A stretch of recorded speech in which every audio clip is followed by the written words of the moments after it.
महाराणा प्रताप के चरणों में सादर वंदन। मैं आज इस दिव्य विजय महोत्सव के उपलक्ष्य में महाराणा प्रताप के बारे में अपने विचार प्रस्तुत करूंगा। मुझे लगता है कि हमें महाराणा प्रताप के व्यक्तित्व को हल्दीघाटी युद्ध से बाहर निकालने का प्रयास करना चाहिए। मेरे अनुसार महाराणा प्रताप सबसे बड़े संगठनकर्ता, एकता और समानता के परिचायक हैं, क्योंकि उनके हल्दीघाटी युद्ध में ग्वालियर के राजा रामशाह तोमर अगर रणक्षेत्र रहे थे, अफगानों का वह मूर्धन्य व्यक्ति हकीम का सूरी अगर हरावल का नेतृत्व करता है और भील जनजाति अगर मेवाड़ के संघर्ष में शामिल होती है, तो ये प्रताप में मुगलों के विरुद्ध गठबंधन खड़ा करने की पूरी क्षमता को दर्शाता है।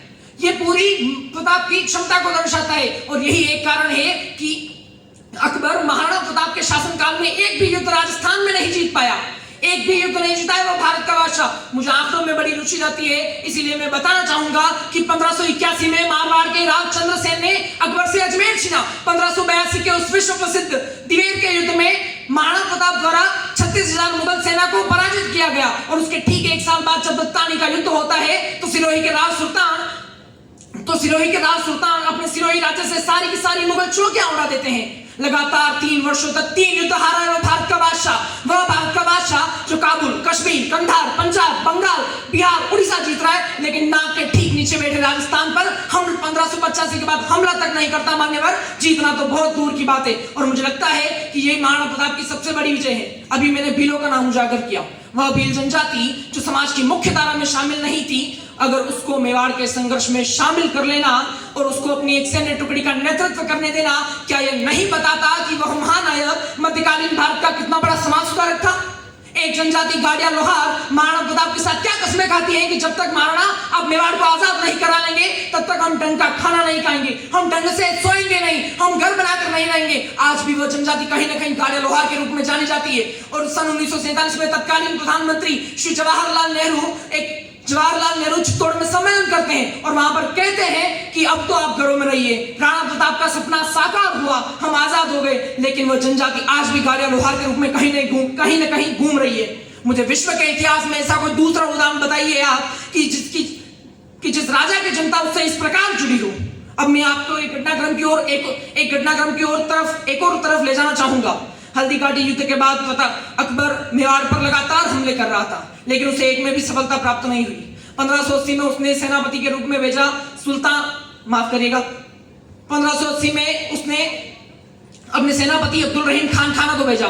ये वही रहीम जी हैं जिसके दोहे पढ़कर आप में बड़े हुए हैं, रहीमन धागा प्रेम का मत तोड़ो छुटकाए, टूटे से फिर ना जुड़े गांठ पड़ जाए। ये वही रहीम जी। इनका मेवाड़ के प्रति थोड़ा दया भाव था, तो इन्होंने शेरपुर में चौकी स्थापित कर मेवाड़ पर कभी कोई हमला नहीं किया।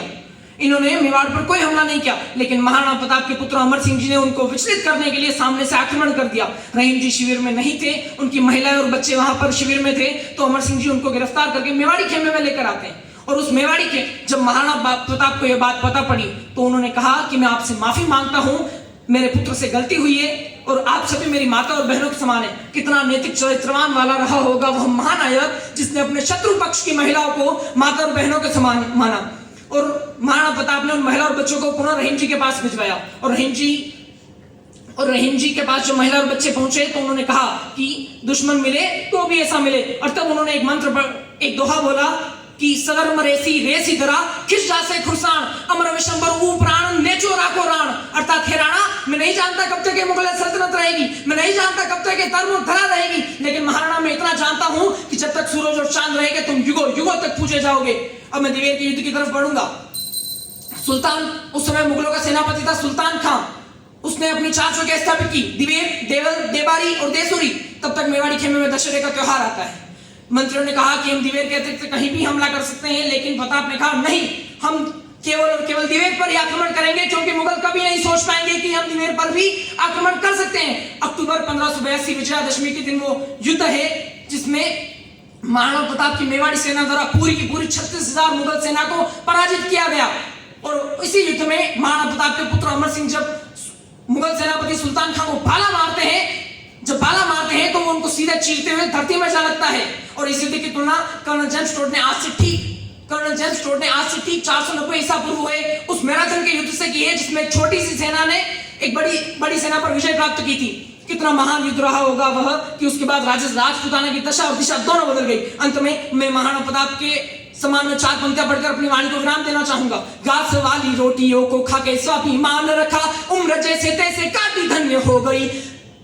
परतंत्रता की बेड़ियों को शौर्य से नकार, रणबांकुरों की परिपाटी धन्य हो गई। उस शूरवीर ने रचा इतिहास जो श्रेष्ठ, रामकृष्ण नानक की माटी धन्य हो गई। रामकृष्ण नानक की माटी धन्य हो गई। चेतक की ताप पड़ देह युद्ध भूमि पर, चेतक की ताप पड़ देह युद्ध भूमि पर। पावन पुनीत हल्दी घाटी धन्य हो गई, पावन पुनीत हल्दी घाटी धन्य हो गई। धन्यवाद।